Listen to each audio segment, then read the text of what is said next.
Pigmentation can be very frustrating, especially when you have tried all the serums and brightening creams out there and nothing seems to work. So that's when many people think about prescription products or in-office treatments. But here's what's really important. Not every treatment is safe for every skin tone, especially if you have brown or melanin-rich skin like I do. So you need to be extra careful because some treatments can actually make pigmentation worse. In today's video, we are going to break it all down, what actually works, what might cause more harm than good, and how to use the strongest prescription ingredients safely. As always, everything here is backed by science. So let's start with microneedling, something I'm looking forward to do, because microneedling is one of the safest, most effective options for treating pigmentation in deeper skin tones. It doesn't use heat, so it's much less likely to cause post-inflammatory hyperpigmentation. And yes, it's definitely backed by studies. I read a lot about it. And the recent study, one from 2024, a clinical study on patients with melasma, showed that microneedling significantly reduced pigmentation and was very well tolerated. Microneedling can be combined with PRP, so platelet-rich plasma, but even alone it works beautifully. Just make sure it's done by someone experienced with your skin type. I had a recent incident with my underarm where the lady was not very experienced with my skin type and I had post-inflammatory hyperpigmentation. I'm still working on it, and it was a laser, and lasers are tricky because some lasers, they actually improve pigmentation, but others can worsen it.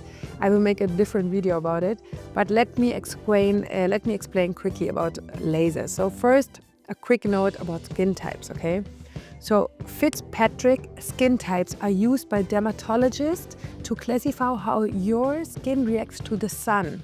So type 1 is very fair and always burns, and type 6 is a very deep skin that rarely burns in the sun. So most Indian, like me, Middle Eastern and black skin falls into types 4 to 6. Now here's the risk. Some heat-based lasers like the CO2 or IPL, intense pulsed light, can actually worsen melasma or cause rebound hyperpigmentation, especially in skin types 4 to 6, as I mentioned. So these lasers, they use high energy and high heat, and that heat can trigger inflammation and melanin production in deeper skin. So CO2 lasers, even though they work great for acne scars, are not recommended for sunspots or melasma in darker skin. And same goes for IPL, okay? It's often too harsh and should be avoided unless you have been properly assessed, of course. You have ND-YAC and you have the picosecond lasers, and they are often better suited for melanin-rich skin when done with the right settings and of course by a qualified professional. But even then, you need to ask your provider the right questions. Do they have experience with your skin tone? Are they using conservative settings, or do they want the most out of one session? Are they warning you about post-laser care? Do you feel informed when you leave the office? And also, timing matters. One study showed that laser results are better and pigmentation risk is much lower during colder months. So do your treatments in the colder months like fall and winter. So if you're planning a laser session, avoid peak summer and always wear your SPF.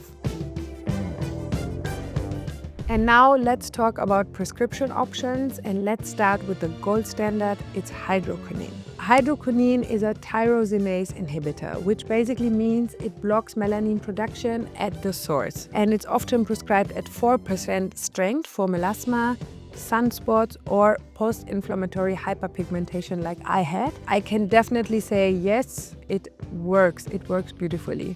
But it needs to be used carefully because it is a strong ingredient. Studies confirm also that prolonged or improper use of hydroquinone can lead to a rare condition called exogenous or chronosis. Basically, the treated area turns bluish gray and it's very difficult to reverse, which is why you should always use it under supervision and never for too long. So you need to take a break after 3 months from hydroquinone. Sometimes hydroquinone is combined also with other actives like your Tretinoin and Azelaic Acid to really enhance results, if you want faster results for your face, but this combo is strong and needs correct layering. So here's how dermatologists usually recommend applying these at night. First of all, you will start with a gentle cleanser like always. Then you can apply your azelaic acid either all over your face or just where needed. Let it sit for a few minutes, and then after a few minutes, apply your hydroquinone to the pigmented spots, so where you have the dark spots. Wait again, and then apply a pea-sized amount of Tretinoin and seal it all in with a barrier repair moisturizer like a Vani cream or like a Cica Plus from La Roche. And this combo works, but it's not for everyone. You can also do it alternate days. So one day you do your hydroquinone and one day you use your Tretinoin if you have sensitive skin. And in the morning, never skip your sunscreen because your skin will be more sensitive after applying all these ingredients, and any sun exposure can actually undo your result. So to wrap it up, microneedling is safe and effective, especially for deeper skin tones. Lasers like the CO2 or IPL can actually worsen pigmentation, especially melasma skin. Safer lasers, as we talked about, are ND-YAG and the picosecond. They might work better, but only with experienced providers. Gold standard hydroquinone topical cream works, but only under supervision and for short-term use. And always time your treatments for the cooler seasons, as I told you, and protect your skin with SPF every morning. If you have ever tried any of these or you had pigmentation get worse, please tell me in the comments and I hope to help you. And if you're using hydroquinone, let me know how it's going for you. For me, it's really working, and I will make a separate video, as I said. Everything on this channel is based on science, not hype. So if that's your vibe, hit like and subscribe, and I see you in the next one.